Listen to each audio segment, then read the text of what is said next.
a hablar de ese tiempo, tenían una misma matriz racional, comprendían el mundo más o menos de manera similar. ¿Podían compararse entre ellos? Sí. Por ejemplo, todos eran países colonialistas, ¿no? Todos se basaban en la esclavitud. Cada uno tenía mercados exclusivos de las colonias que conquistaban. O sea, sí era como, había propietarios privados, había Estado, había gobiernos. Podían comparar la monarquía con gobiernos republicanos, por ejemplo, etcétera, etcétera. Pero ¿qué podían decir de las tierras conquistadas? ¿Eran homogéneas? Con ellos comparaban. No, ¿verdad? No eran homogéneas. Entonces, se sigue dos caminos, uno de dos caminos. Pues. O se fuerza a que se parezcan, y ahí tenemos a Bartolomé de las Casas. O sea, forzar no quiere decir que necesariamente use la violencia, hay otros modos de persuasión también, ¿no?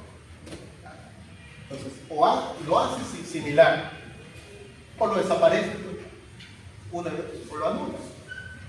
Entonces ahí está la división entre civilizado e incivilizado, entre lo que es avanzado y lo que es retrógrado, entre lo que es desarrollado y lo que es subdesarrollado, entre lo que es el primer mundo y el tercer mundo.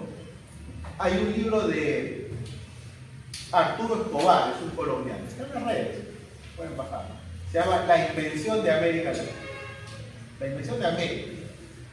Otro que tiene La Invención de la Pobreza. Bajo estos criterios. ¿No? Entonces, lo que pensamos viene de esa manera. Entonces,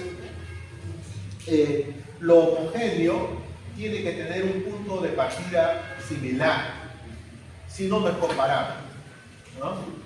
Y por otro lado, esa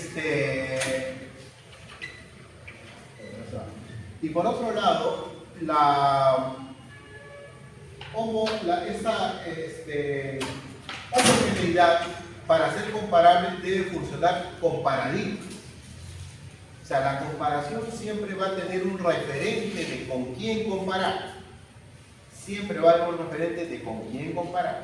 La comparación, a pesar de ser o forzar ser entre homogéneos, ¿no? El proceso de comparación no se da entre iguales. Siempre es uno paradigmático referente al otro.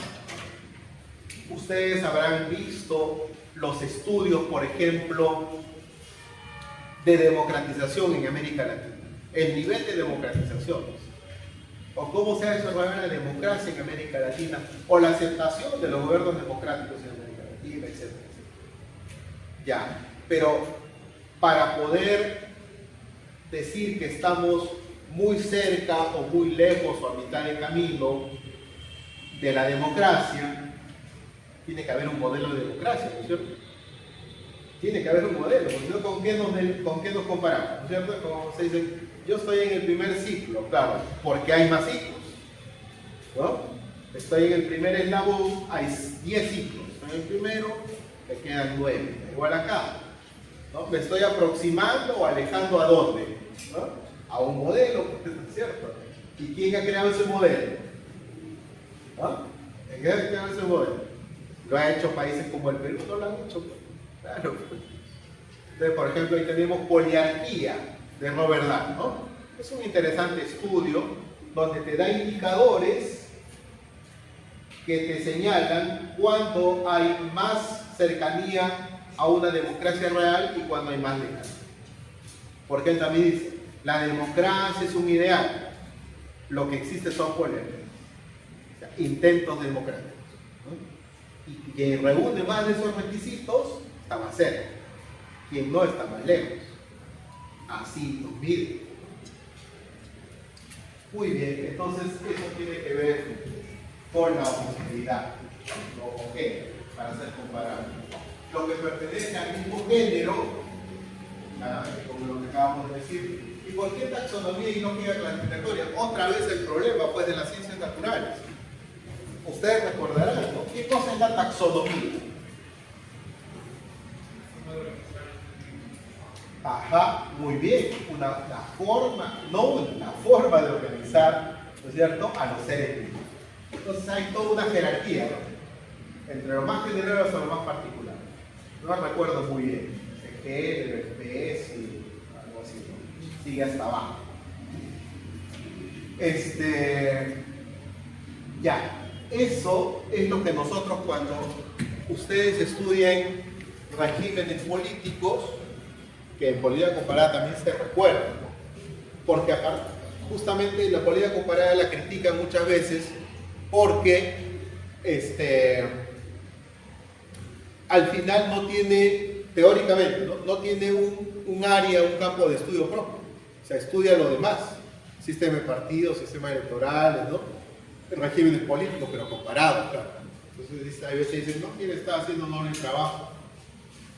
Entonces decía los regímenes, ¿no?, los regímenes políticos. Ya, esto se clasifica, se hace una clasificación que le llamamos tipología. Nombre que oculta a la taxonomía. O sea, tiene un nombre para las ciencias sociales, la ciencia política, pero en el fondo es esto. El mismo criterio que ha señalado el compañero. Entonces, por ejemplo, dice los regímenes políticos democráticos por este lado y no democráticos por este. Ahí está. Clasificación, primera clasificación, ¿no? Lo que tiene identidad o no, ¿no? Y entonces acá va a haber otras tipologías, ¿no? Tipos: democracia representativa. Hay varias formas de clasificarlo. Democracia directa, democracia participativa, democracia elitista, etcétera. Y no democráticos: dictadura, autoritarismo, que también tiene sus derivados. Por ejemplo, hay dictaduras cívico-militares, hay dictaduras militares, hay autoritarismos puros, digamos, autoritarismos competitivos, hay totalitarismo, hay absolutismos históricamente hablando, etcétera, etcétera. A ver, vamos clasificando, poniendo tipos. Los tipos siempre son ideales, porque luego nosotros encontraremos combinaciones de calidad entre ellos. Por ejemplo, en el Perú, más allá de la opción política que nosotros tengamos, podemos decir que estamos viviendo en una democracia representativa totalmente. No. Más allá, como les digo, que tengamos distancia o cercanía con el gobierno de turno. No es eso. No es lo que vivimos. Porque ahora otra cosa de la ciencia política también es un versus que ustedes tienen que tener muy en cuenta entre lo formal, ¿no?, versus lo real. O sea, las instituciones y los actores políticos. Eso tienen que tener muy en cuenta. La ciencia política oficial aquí se quiere enfocar, ¿no? Por aquí va. No, entonces no se puede hacer tal cosa porque las instituciones tienen que prevalecer y no sé qué. Pero estos actores son los que le dan la dinámica.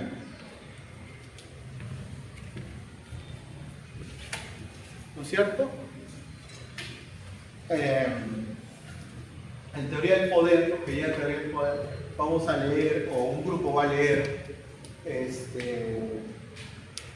un libro de una española que ha salido hace poquito, que trata sobre los golpes en América Latina, los golpes legales en América Latina, porque no son ilegales, están dentro del marco institucional, porque hacen ciertos arreglos, ¿no es cierto?, para que todo eso se acabe, sobre todo contra los gobiernos de izquierda. Hay que decirlo con su, seamos o no, Ese libro está muy interesante para que lo repasen. Y finalmente, bueno, elementos que deben considerarse para el análisis de la política comparada: estudio de un solo país, lo que habíamos señalado hace un momento, ¿no? Comparación sistemática entre países, que es, digamos, es un poquito de historia que tiene que ver con la siguiente lámina, ¿no?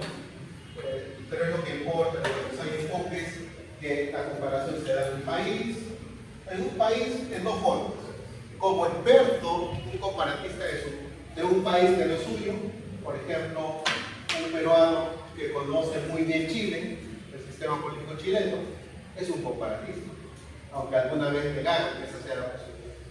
Y la otra forma es la intraestatal, la comparación hacia adentro, pero esto es reciente. La segunda es la comparación sistemática entre países, que es lo que ya frecuentemente se hace, ¿no es cierto? Y que tiene que ver un poco también con las relaciones internacionales,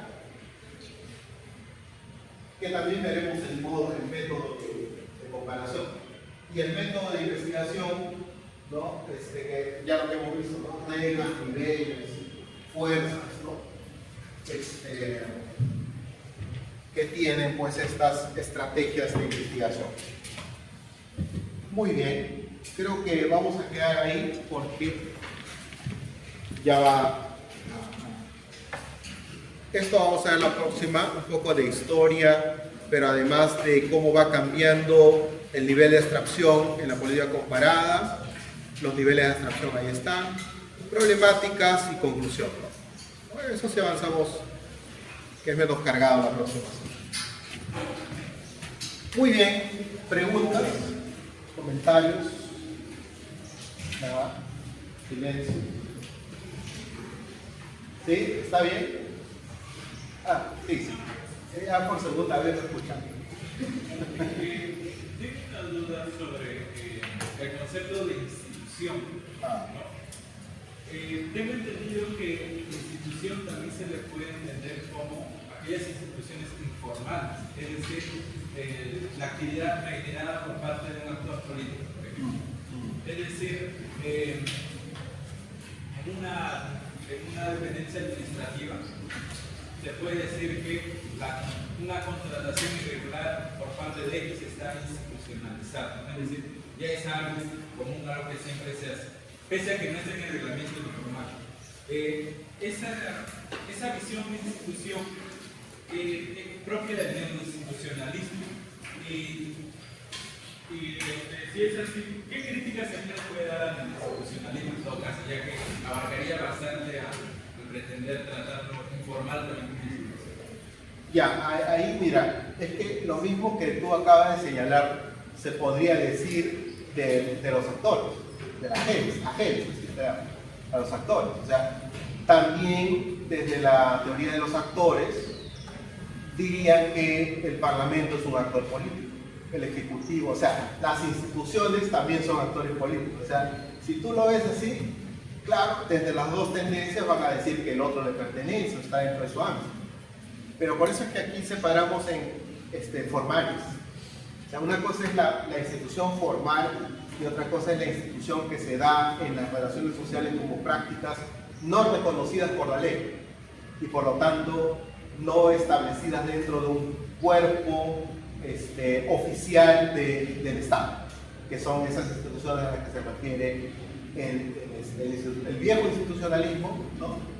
Y de alguna manera, de todas maneras, el neoinstitucionalismo, porque lo que hace el neoinstitucionalismo es incorporar a aquello que no consideraba como los partidos, movimientos, pero también, como tú dices, lo toma como una institución más. Pero aquí la clave es la formalidad de la ley, ¿no? Por eso, el primero más bien está dentro del derecho público, o un poco más en el derecho público, el derecho político, ¿no?